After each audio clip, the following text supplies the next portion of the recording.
This is not a drill. I repeat, this is not a drill. Crocodilians are finally coming to Jurassic World Evolution 3. Yesterday, Frontier accidentally revealed the name of the next Jurassic World Evolution 3 DLC, Crocodilia Coast, alongside a teaser of one of the species coming in that DLC, a large crocodilian. We don't have much information on what the DLC will include, but my guess is that it will be similar to the Wetlands DLC, coming with 3 new species and themed scenery pieces. I'm very excited for this DLC, and not just because of the new large crocodilian. This DLC will basically confirm to us how Frontier will handle the DLCs for Jurassic World Evolution 3. Back when the Wetlands pack was released, Frontier gave us the Dinochirus, a Jurassic World Evolution 2 DLC species, for free. This came out of nowhere, as before this, Frontier never mentioned how the missing DLC species from the second game would be handled when it comes to Jurassic World Evolution 3. In fact, we still have no idea what will happen to the rest of the missing DLC species, as both Dinochirus and Minmi were added as a gift to us for supporting the game. A lot of people, myself included, believe that the Dinochirus was originally part of the Wetlands DLC, but was removed and given to us for free because the community would storm to Frontier HQ if the first DLC for Jurassic World Evolution 3 included a species that was present in the previous game. This new DLC will finally tell us if future DLCs will contain any missing DLC species from Jurassic World Evolution 2, and if we'll get 3 species like the Wetlands pack or 4 species like we got in DLCs for the second game. This leaves me both excited and worried for the Crocodilia Coast DLC, but definitely more excited as we're getting our first crocodilian or crocodilomorph.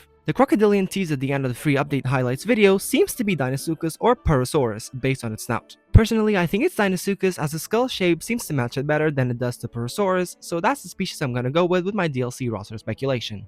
The name Crocodilia Coast seems to suggest a DLC based around crocodilians, but it could also just be called that to attract people and buy it, and instead be a coast DLC with a large crocodilian included. I believe the latter to be less likely, so my main prediction will be 3 species for a crocodilian DLC with an extra species just in case Frontier adds 4 species instead of 3. I'll also make my personal wish list for a crocodilian DLC that isn't based on what will most likely be added to the game, and a semi-prediction for a coast themed DLC. So here are the species I think are the most likely to be added in the upcoming Crocodilia Coast DLC for Jurassic World Evolution 3. As we know, the Deinosuchus has already been teased, so that will be the first species. Deinosuchus lived during the late Cretaceous at a time where North America was split in two by an inland sea called the Western Interior Seaway. It lived on both sides of North America and has been theorized to have hunted large ornithopods like hadrosaurs, ceratopsians, and even theropods. Speaking of hunting, I really hope the Deinosuchus is able to hunt dinosaurs from the water's edge like living crocodilians do, or even perform the iconic death roll, although I think that one is a lot less likely as it will be really difficult to animate. Deinosuchus is the second most requested species for the game after the Plateosaurus, so it's really great that it's potentially finally getting added to Jurassic World Evolution 3. The second species is the Simosuchus. This one has been a semi-popular request since its appearance in Prehistoric Planet, and I'd also really like to see it in the game. I thought the next DLC would only be announced around September, so a video that I had planned speculating on future DLCs would only come out around that time. In that video, I put Simosuchus in a herbivore DLC similar to Jurassic World Evolution 1's herbivore dinosaur pack, but now I think it's more likely going to be added in the Crocodilia Coast DLC. Simosuchus lived during the late Cretaceous on Madagascar and was quite small, being less than a meter long. They were quite unique body shape wise, but also in their diets, as unlike most crocodilomorphs, they were actually herbivores. I think this one has a pretty big chance of being added, especially since Frontier seems to love adding more obscure species to the Jurassic World Evolution series. The third and potentially last species is the Dacosaurus. I feel like a lagoon species is a must-have as we haven't gotten any lagoon species since the Park Manager's Collection pack for Jurassic World Evolution 2 back in 2024. My other pick would be the Metriorhynchus, but since that one has a skull more similar to Deinosuchus, I think Frontier would go with the Dacosaurus as it's still a crocodilomorph but isn't too similar to the already semi-confirmed Deinosuchus. Dacosaurus lived in what is now Europe and the Americas during the late Jurassic and early Cretaceous, and fed on pretty much anything it could get its toothy jaws on. They could grow up to 5 meters in length, similar to Atomorosaurus. With those main 3 out of the way, I will also include an extra 4 species in case we do actually get 4 species like we did back in Jurassic World Evolution 2.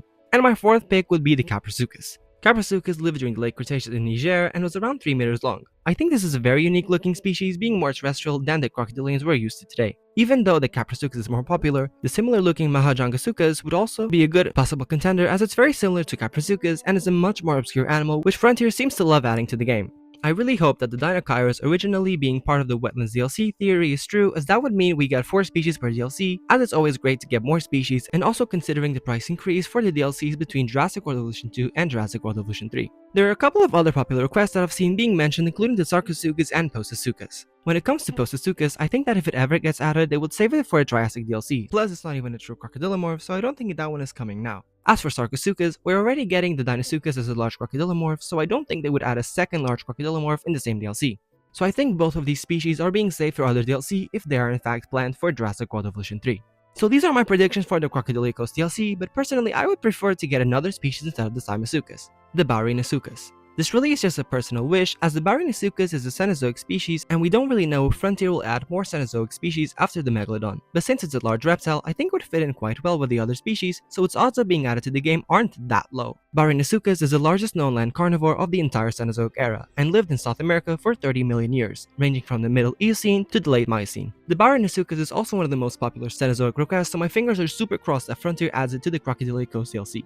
I had originally picked the Phaseolasuchus since it was similar to the Baryonysuchus but lived during the Triassic, so its odds of being added were a little bit higher. But then I found out that Phaseolasuchus wasn't a true crocodilomorph, so I swapped it for Baryonysuchus. I've covered my predictions for the DLC species, and also my personal species picks for the DLC. But now I want to make yet another prediction slash wishlist if the DLC does end up being more coast-based than crocodilian-based. Of course the first species would be the Deinosuchus, but the other three would also be really great to get. My second species is the Hesperornis. Hesperornis lived during the late Cretaceous throughout North America, and also in Russia. Like the Deinosuchus, it lived in the western interior seaway and was actually a fully aquatic bird, being very clumsy on land similar to modern-day grebes and loons. This is why I'm making it a lagoon species rather than a land species. It could rest on a rock platform or something similar to it if it gets added of course, and would feed from the lagoon fish feeder. The largest Hesperornis species could have grown to nearly 2 meters in length, being a large bird species but rather small compared to other lagoon species we have in the game. The Hesperornis is definitely a super unique animal that would surely bring lots of diversity to our parks. My third pick is the Pterodaustro. One of the most requested pterosaurs for the game, the Pterodaustro is a really unique pterosaur that was found in what is now Argentina during the early Cretaceous. They had a beak full of bristle-like teeth that would have allowed them to feed in a similar manner to flamingos, which I think would require a new feeder similar to what happened with the Gehalopteris in Jurassic World Evolution 2. Something like a crustacean feeder would be really nice, or maybe the Pterodaustro could just filter feed from the existing water brush, but maybe that's asking too much. If it does get added to the game, it will be one of the smaller pterosaur species, reaching wingspans only up to 3 meters. My fourth pick is the odd one out, similar to the Hypsilophodon, and it is the Agenabia. The small hadrosaur only reached around 3.5 meters in length and lived during the late Cretaceous in modern-day Morocco. The reason I'm picking this species is because during the late Cretaceous, Africa was fully separated from the other continents, and Agenabia was the first and one of the few known hadrosaurs from that continent. Since Africa was separated from the other land masses by water, it's assumed that Agenabia or its ancestor had to cross a large body of water to get to Africa, possibly indicating it lived near the coast. It's a stretch, I know, but hey, Hypsilophodon was in the wetlands back after all. So these are my picks for the Crocodilia Coast DLC if it ends up being a more coastal themed DLC. I really don't know what theme the scenery pieces coming in DLC, if any are coming at all, will be. Maybe something similar to a fishing village or pier? Leave your thoughts about the scenery items down in the comments, and also let me know which species you think will appear and which species you'd like to see in the upcoming Crocodilia Coast DLC for Jurassic World Evolution 3. Check out my video covering the free update content, and also check out my older video where I rank all 105 species in Jurassic World Evolution 3. Thank you so much for watching and have a wonderful day.